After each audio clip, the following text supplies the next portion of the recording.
Got it going? Yeah. Hi everybody, this is Candid for Nebraska City. Mayor Timothy Morgan. I'm here to bring a very important message to everyone. I am posting this on Facebook and on YouTube. If you are viewing me on YouTube, you can follow me. Please hit the subscribe button and follow me, or go to Facebook. My page is Candidate for Nebraska City Mayor Timothy Morgan, or questions for NC Candidate Mayor Timothy Morgan.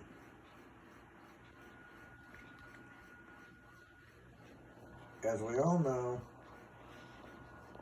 the world is going to crazy land with the city government, the state, and federal. I'm running for the city level. If you are wondering how to change your community to listen to you and make it reasonable to live in Nebraska City, here's how to do it. Go register to vote, get your ID to vote, and get out and vote. Your voice is very important to me. I care about the community so much. I want to make changes in the community.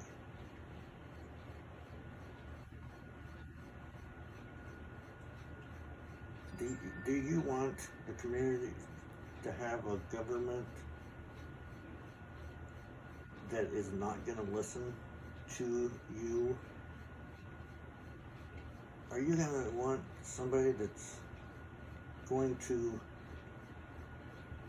think that they rule and everybody else is nobody? I don't think so. I want to make this town worth living for and in, and inviting people in to live. I know we have Arbor Day and Applejack, where we have a lot of visitors, and as we all know, Applejack is when, jokingly, it's the saying is, everybody that lives in Nebraska City leaves Nebraska City. Well, that might be true, it might not be true. But I stand for no more tax increases, no more pool rate increase. If it's going to be the increasing of pool rates or golf rates, then let's do corporate. None of this little individual family rates or individual rates. People are struggling to raise their children the way it is. I've seen a couple with their child tonight when we were out to eat, and they were getting ready to play their first game on Sunday for the JCs. And I thought to myself, I wonder how much they paid to enroll their child in JCs. I bet there's families out there that cannot afford to put their kids through JCs. And then you got look at the other side. You got people kids that want to join swim team. Can family support, pay to have that? I don't know how much it costs to be on the JC League. I don't know how much it costs to be on the swim team, a golf match, or anything like that. But when our kids were in JC's, it cost us $25 to register them. And we had 3 kids. So we had to come up with $75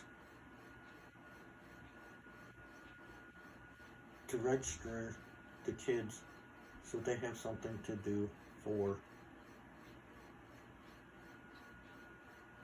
the summer. Okay, I understand $25 goes to help with the uniforms, the shirts, the hats, whatever the team wants to sponsor them with. But there's the extras of snacks. I hear now the parents have to take turns buying snacks for the team. Back then it was after the game, the kids got to go pick out anything they wanted at the JC snack stand for free. Then you got pictures of the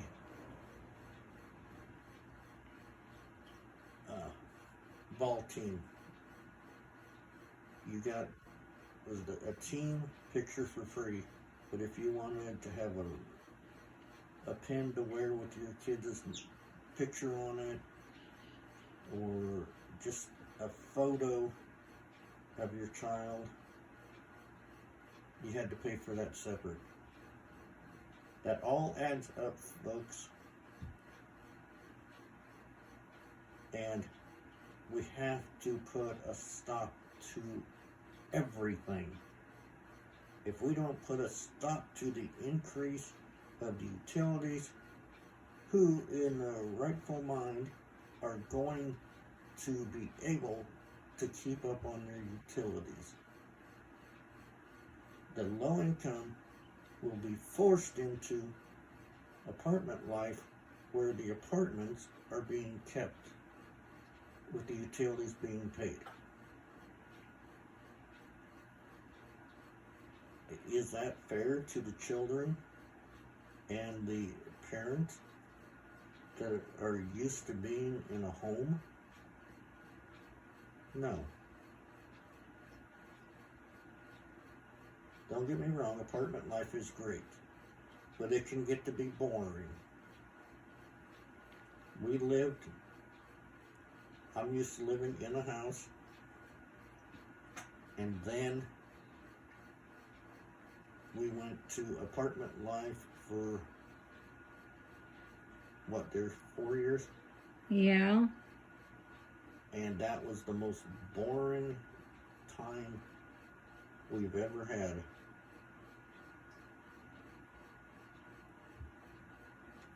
We lived up on Kearney Hill, and in the wintertime, it was hard to go downtown.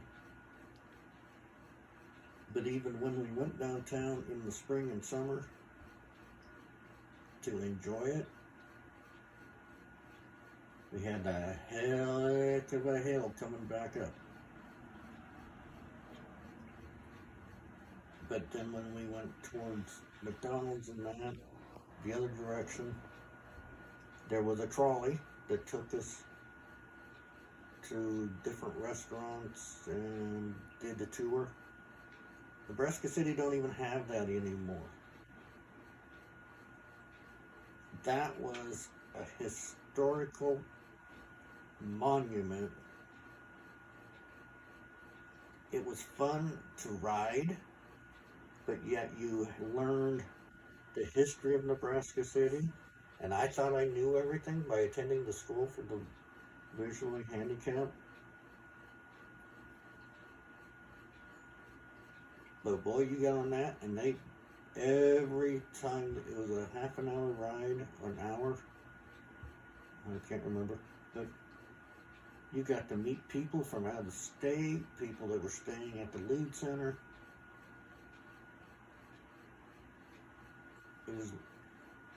It was fun, and you also learned the history because they gave the history over their little intercom system.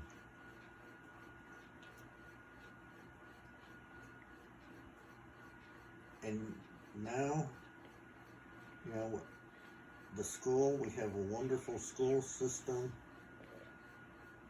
but the Nebraska School for the Visually Handicapped, it's changed their name, and I'm not going to say it because I will murder it. What is it, dear? Nebraska Center for the Education of Children who are Blind or Visually Impaired. So, I went to their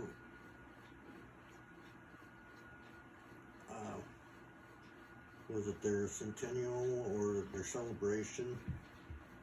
It was 150 years or something like that. And we attended the program. We toured the school. There was a lot of changes from the dorm to